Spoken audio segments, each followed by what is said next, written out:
Hello everyone, it's Shane Kanto, your Wasteland reviewer, and I'm here to review Respect. And this is the new biopic about Aretha Franklin. And this is from director Liesl, who previously has done work on shows like Jessica Jones and The Walking Dead. And this is starring Jennifer Hudson as the Queen of Soul, Aretha Franklin herself. And Jennifer Hudson gives a unsurprisingly strong performance. She captures the musicality, the singing, that energy about Aretha Franklin, and I think she gives a really strong performance here. And honestly, the biggest highlights of the film are the performances, and you have Whitaker as her father, who has this presence about him. It's complex, it's a lot of different things going on because they had a complicated relationship. You have such a big cast with Audra McDonald, who plays her mother in just a few scenes, but it's extremely powerful performance. You have some strong performances from the rest of the family, particularly Kimberly Scott, who plays the grandmother, who's just a delight in the film. You have Marlon Wayans, who plays her abusive husband, who, honestly, he's just despicable.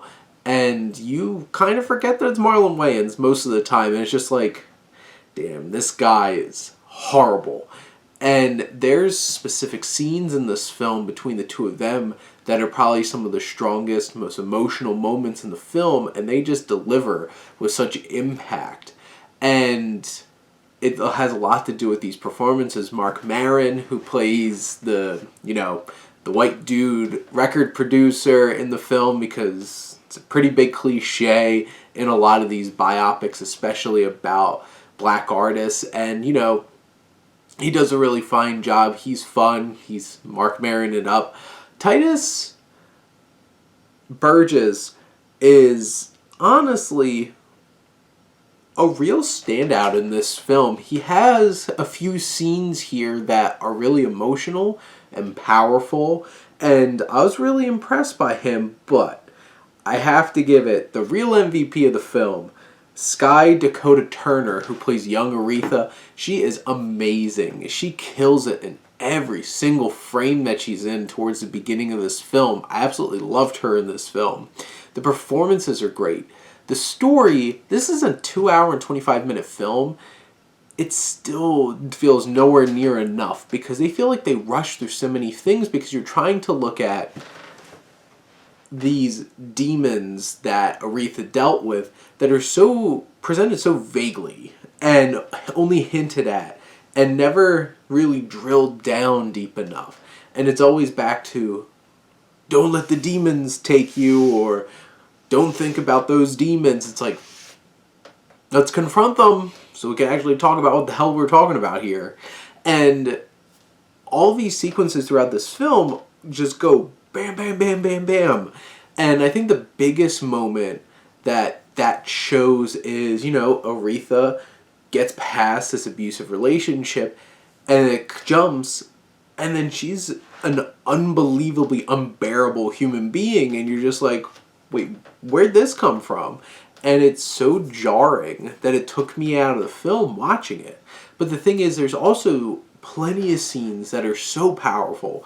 The last section of this film that's focusing on her gospel performance that turned into a documentary and a live album is so powerful and is really, I think, the crown jewel of the film.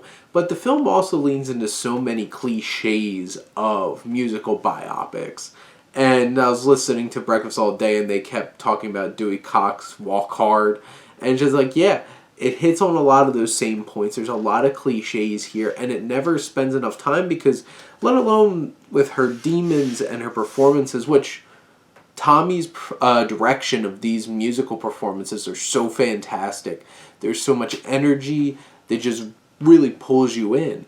But the thing is, you have this whole social justice activist side to Aretha, and that never feels like it fully scratches below the surface.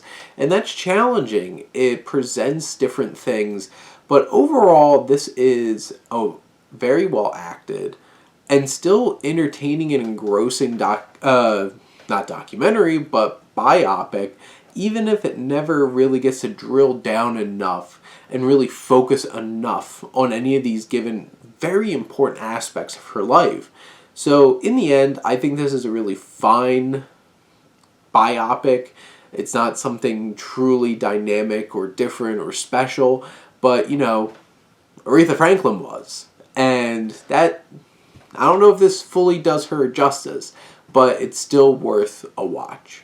But those are my thoughts on Respect. Let me know what you think, and let's talk some movies.